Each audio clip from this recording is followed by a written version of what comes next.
হেই everyone, কেমন আছো তোমরা সবাই? আজকে 2022 সালে মুক্তিপ্রাপ্ত মুভি ডিপ ওয়াটার নিয়ে কথা বলবো। কিন্তু তার আগে বলি, তোমরা যারা আমার ভিডিও দেখো কিন্তু সাবস্ক্রাইব করো না, তারা এমনটা কেন করো?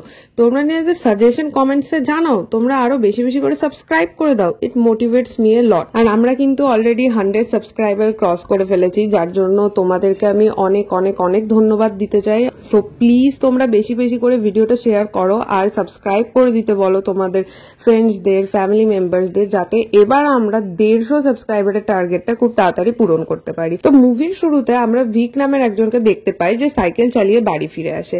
এরপর আমরা বাড়িতে তার ওয়াইফ মিলেন্ডাকে বসে থাকতে দেখি, যে ভিকের দিকে একভাবে তাকিয়েছিল। এরপরের দৃশ্যে দেখা যায় তাদের একটি ছোট মেয়েও আছে, যে নিজের পছন্দের গান গাইছিল। এতে মিলেন্ডা বিরক্ত হয়ে তার উপর চিৎকার করে ওঠে আর ওপরে নিজের রুমে চলে যায়। আসলে তারা সেদিন একটা পার্টিতে যাবে বলে রেডি হচ্ছিল, যার জন্য তারা একজন বেবি সিটারকেও ডেকে আনে। ভিক তার পিছে পিছে রুমে গেলে মিলেন্ডা ভিককে তার জন্য একটা ড্রেস চুজ করে দিতে বলে। এরপর রেডি হয়ে ভিককে নিজের জুতো এনে দিতে বললে ভিক খুশি মনে তাকে জুতোটা পরিয়ে দেয়। এরপর তারা দুজন একটা পার্টিতে যায় ও অন্যান্য বন্ধুদের সাথে বিয়ার খেতে খেতে গল্প করতে থাকে। এই পার্টিতেই মিলেন্ডার এক পুরনো বন্ধু জো আসে। ভিক কিন্তু লক্ষ্য করছিল কিভাবে সব ছেড়ে মিলেন্ডা জোয়ের সাথে বেশি মেলামেশা করছিল। এর কিছু পরেই মিলেন্ডা জোকে একটা প্রাইভেট স্পেসে টেনে নিয়ে যায় আর কিস করতে শুরু করে। ভিক সবটাই দেখতে পায়, ইভেন মিলেন্ডাও দেখে ভিক যে তাদের দেখতে পাচ্ছে, বাট তাদের তার কিছুই যায় আসে না। মিলেন্ডা বাস এতেই থামে না, সে পিয়ানোর ওপর উঠে নাচতে শুরু করে সবার অ্যাটেনশন পাওয়ার জন্য। এরপর সে পিয়ানো বাজাতে শুরু করে আর সবাই তার তালে তাল দিতে থাকে। তো ভিক এবার সবার সাথে মিলে এমন হাসে, হাততালি দেয় যেন এতক্ষণ কিছু হয়ই।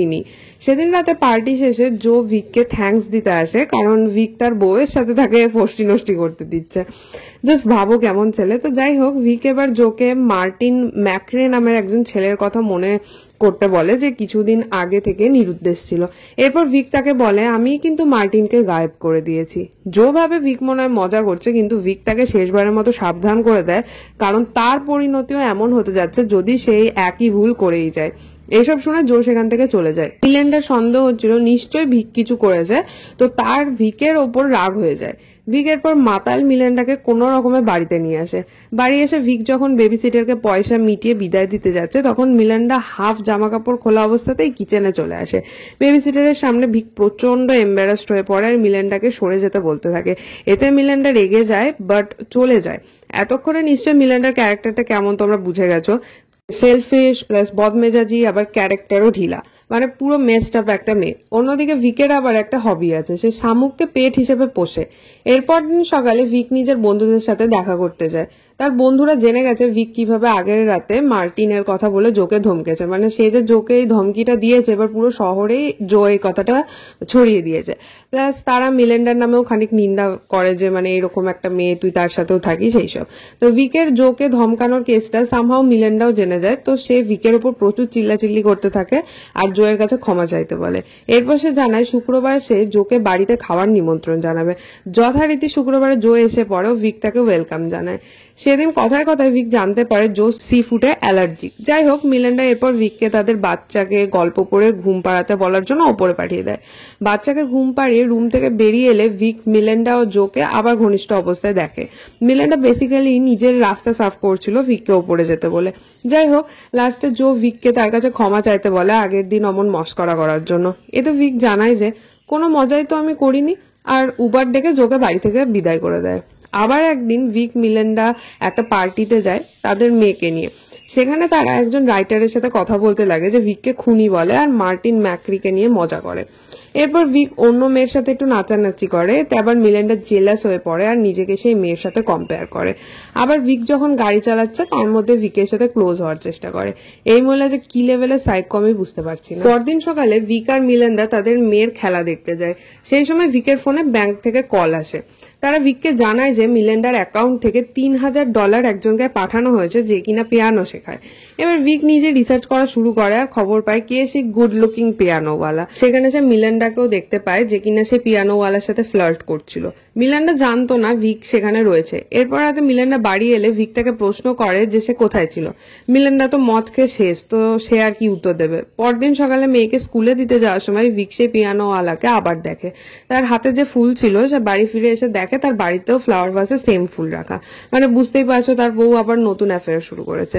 পুরো মুভি দেখার সময় আমার এত রাগ হচ্ছিল আমি বলে বোঝাতে পারবো না। ভাই তোর বউ একটা ছেড়ে আর একটা ছেলের পিছে ছোটে, তাও তার সাথে থাকার এত কিসের বাতিক তোর? যাই হোক, ভিক তো বুঝে গেছে আবার কি চলছে। সে বাড়িতে সব সামলাচ্ছে, আবার তার বউ তার টাকায় পিয়ানিস্টের সাথে রিলেশন করছে। এসব নিয়ে সে তার বউয়ের সাথে কথা বলার চেষ্টা করে, বোঝানোর চেষ্টা করে, বাট তার বউয়ের জাস্ট কিছু যায় আসে না। সে ইভেন ভিককে বলে we had a great time in bed, নির্লজ্জ আর কি। পরের সপ্তাহে মিলিন্ডা একটা পার্টি দেয় আর সেখানে ওই ছেলেকে ইনভাইট করে আর ভিকের সাথে ইন্ট্রোডিউস করে। সেদিন রাতে আবার তারা কার্ডিও এক্সারসাইজ করে, তাও আবার ভিকের সামনে। যাই হোক, এরপর মিলিন্ডা আবার সেই ছেলেকে নিয়ে পুলে গিয়েও ইন্টিমেট থাকছিল, বাট বৃষ্টি শুরু হয়ে গেল, সবাই ভেতরে চলে আসে আর পার্টি করতে থাকে। অনেকক্ষণ হয়ে গেল পিয়ানিস্টকে দেখা যাচ্ছে না, তাই মিলিন্ডা তাকে খুঁজতে বেরোয়। সে এবার দেখে পিয়ানিস্ট সুইমিং পুলে মরে পড়ে আছে।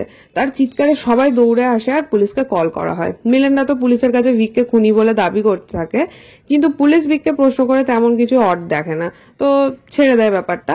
রাতে ভিক মিলেন্ডাকে জিজ্ঞেস করে সে ভিককে ভয় পাচ্ছে কিনা। এতে মিলেন্ডা বলে না, কারণ ভিক সবাইকে তো তার কারণেই খুন করে। পরদিন সকালে ভিক আবার সাইকেল চালাতে যায় আর আবার সে পুরোনো কথা মনে করতে থাকে। মেলিন্ডার অন্য ছেলের সাথে ইন্টিমেট হওয়া, তার পিয়ানিস্টকে জলে চুবিয়ে খুন করা, সব। সেদিন রাতে তারা তাদের বন্ধুদের ডিনারে ইনভাইট করেছিল। ভিক তার ফ্রেন্ডকে বলতে থাকে সে যেন ভিক একজন খুনি এই কথা সবাইকে বলে বেড়ানো বন্ধ করে। আসলে তার এই বন্ধু তাকে অনেক সন্দেহ করত, আর এই সন্দেহের দরুন মেলিন্ডার সাথে মাঝে মধ্যে দেখাও করতো কথা বলার জন্য। একবার ভিক রাস্তা দিয়ে নর্মালি হেঁটে যাচ্ছিল, বাট হঠাৎ মেলিন্ডার গাড়ি দেখতে পায়। এরপর উকি মারলে গাড়িতে সে অনেক ক্যামেরা রাখা দেখে। সে এরপর তার বউকে একটা ছেলের সাথে বসে থাকতে দেখে যে নিজেকে সাইকোলজিস্ট বলে পরিচয় দেয়। মানে ভিক বুঝতে পারছিল যে কেসটা কি। তো সে খেতে বসে তার বন্ধুর বউকে বলে যে তার বর আর মেলিন্ডা মিলে প্রাইভেট ডিটেকটিভ হায়ার করেছে বাস ভিককে ইনভেস্টিগেট করবে বলে। এতে তো এই কাপলের মধ্যে হেভি ঝগড়া বেঁধে যায়। যাই হোক, পরে আবার ও ভিক দেখে মিলেন্ডা নতুন একটা ছেলের সাথে মিট করছে। মানে ভিক একটা করে মারে আর মেলিন্ডা একটা করে নতুন পটিয়ে নেয়। একদিন মেলিন্ডার আর এক বন্ধু টনি তাদের বাড়িতে দেখা করতে আসে। টনিকে দেখে মেলিন্ডা তো খুব খুশি হয় আর ভিককে বলে টনি ফার্স্ট আমেরিকান যার সাথে মেলিন্ডা ইন্টিমেট হয়েছিল। এটা শুনে ভিক অনেক আপসেট হয়। এরপর মেলিন্ডা তার ইউজুয়াল খারাপ ভাবে নাচানাচি করতে থাকে আর রাতে কার্ডিও এক্সারসাইজ সব দেখে ও চুপ থাকে। কিছুদিন পরে ভিক টনিকে বলে মেলিন্ডা তার সাথে দেখা করতে চায় আর টনিকে গাড়িতে তুলে নেয়। এরপর সে টনিকে একটা জঙ্গল এরিয়াতে নিয়ে যেতে থাকে আর টনিকে তার আর মেলিন্ডার ডেটিং হিস্ট্রি জিজ্ঞাসা করতে থাকে। এরপর গাড়ি থেকে বেরোলে ভিক পাথর মেরে মেরে টনিকে হত্যা করে, তারপর ভারী পাথরে বেঁধে টনিকে জলে ফেলে দেয়। তারপর সে বাড়ি এসে এমন ভাব নেয় যেন কিছু হয়নি। পরদিন সে তার ফ্যামিলিকে নিয়ে ঠিক সেই সেম জায়গায় পিকনিকে যায় যেখানে সে টনিকে খুন করেছিল। সেদিন সে খেয়াল করে যে বডি তখনও ভাসতে দেখা যাচ্ছে। সেদিন রাতে ভিক জানতে পারে জো, পিয়ানিস্ট আর টনির পরে এবার তার বউ ডন নামের এক ছেলের সাথে আবার প্রেম করছে। এবার মিলেন্ডা ভিককে তার সাথে সেই রাতে শুতে বলে আর ভিককে বলে যে সে ভিককে ভালোবাসে। পরদিন সকালে ভিক আবার সাইকেল নিয়ে সেই জায়গায় যায় বডিটা ঠিকভাবে ডোবাতে। অন্যদিকে মেলিন্ডা ভিকের কাজের জায়গাটা ঘাটাঘাটি করলে টনির আইডি খুঁজে পায়। মানে সে ভালোই বুঝছে যে তার সন্দেহ ঠিকই, ভিকই হলো খুনি। অন্যদিকে ভিক যখন টনির বডি ডোবানোর ট্রাই করছে তখন একজন হঠাৎ সেখানে চলে আসে। সে ভিককে কিছু প্রশ্ন করার আগেই জল থেকে একটা হাত ভেসে উঠতে দেখে। এই দেখে সেই লোক তো গাড়ি নিয়ে পালাতে থাকে আর ভিক সাইকেল নিয়ে তাকে তাড়া করে। এমন ভাবে খানিকক্ষণ দৌড়াদৌড়ি তাড়াতাড়ি চলতে থাকে, কিন্তু আলটিমেটলি একটা গাছে ধাক্কা খেয়ে লোকটা জলে পড়ে যায়, মারা যায় আর কি। এবার ভিক আবার বাড়ি ফিরে আসে আর সেই মুভি শুরুতে দেখানো সিনটাই আবার রিপিট করা হয়, যেখানে ভিক বাড়িতে ফিরছে আর মেলিন্ডা বসে বসে তাকে দেখছে। অন্যদিকে মেলিন্ডা টনির আইডিটা খুঁজে পেলে সেটাকে আগুনে জ্বালিয়ে দেয়। মানে সে তো বুঝতে পারে, এমনিতেও তার সন্দেহ ছিল যে তার হাজবেন্ডই এইসব করছে, তো এবার তার কাছে প্রমাণও ছিল যে তার হাজবেন্ডই করেছে, কিন্তু সে পুলিশকে কিছুই বলে না, সেই আইডিটা জ্বালিয়ে দেয়। আর এখানেই মুভিটা শেষ হয়। এখন এত খারাপ ওয়াইফ হওয়ার পরেও কেন বিয়েটা ভাঙছে না, কেন ভিক তাও মেলিন্ডার সাথে রয়েছে, এটার উত্তরটা অনেক কিছুই হতে পারে। থিওরি এমনও হতে পারে যে ভিক প্রচন্ড মিলেন্ডাকে ভালোবাসে তাই সে ছেড়ে যেতে পারছে না। অন্যদিকে এটাও এটাও হতে পারে যে ভিক খানিকটা সাইকো আছে, মানে যা খুশি তাই তুমি করো, তো আমার সাথেই থাকতে হবে কাইন্ড অফ, মানে সবাইকে মেরে ফেরে ফেলবো তাও ছাড়বো না। আবার অন্যদিকে মেলিন্ডা সবকিছু জানার পরেও কেন পুলিশকে বললো না? অবশ্যই মেলিন্ডারও কিছু সাইকোলজিক্যাল প্রবলেম আছে, তাছাড়া মানুষ তো এমন হয় না, কিন্তু কেন বললো না সেটার উত্তরও দুরকমই হতে পারে যে হয়তো সে ভিককে সত্যি সত্যি ভালোবাসে, কিন্তু মানে সেরকম ভালোবাসে না, বা কাইন্ড অফ, মানে বুঝতেই পারছো পুরো মেজড আপ একটা সিচুয়েশন। তো এইখানে বিভিন্ন থিওরিজই আসতে পারে। এবার আসি হচ্ছে মুভিটা কেমন লেগেছে। তো মুভিটা আমার কাছে বেশ ভালোই লেগেছে, বেশ একটু ক্রিপি সিচুয়েশন ছিল, খুব যে আহামরি কিছু থ্রিলারের কন্টেন্ট ছিল তা না, খুবই প্রেডিক্টেবল ছিল, মানে প্রথম থেকেই তুমি মুভিটা দেখলেই বুঝতে পারবে যে খুনগুলো হাজবেন্ডই করছে, কেন করছে সেটাও বুঝতে পারবে। তো এখানে কোনো যে রহস্য, কোনো টুইস্ট সেরকম কোনো ব্যাপার নাই, কিন্তু সিচুয়েশনটা বেশ ক্রিপি ছিল, ভাইবসটা বেশ দারুণ ছিল, সেই হিসেবে আমার কাছে মুভিটা বেশ ভালো লেগেছে। যদি বলি রেটিং এর কথা, তাহলে আমি মুভিটাকে এগেইন 4/5 স্টার দেবো। আর তোমরা কিন্তু মুভিটাকে প্রাইম ভিডিওস থেকে দেখে নিতে পারো। So that's it for today guys. আশা করি ভিডিওটা তোমাদের ভালো লেগেছে। তাড়াতাড়ি চ্যানেলটা সাবস্ক্রাইব করে দাও, আর কমেন্ট সেকশনে নিজেদের মুভি সাজেশন জানিয়ে দাও শাউট আউট পাওয়ার জন্য। Thank you so much for watching.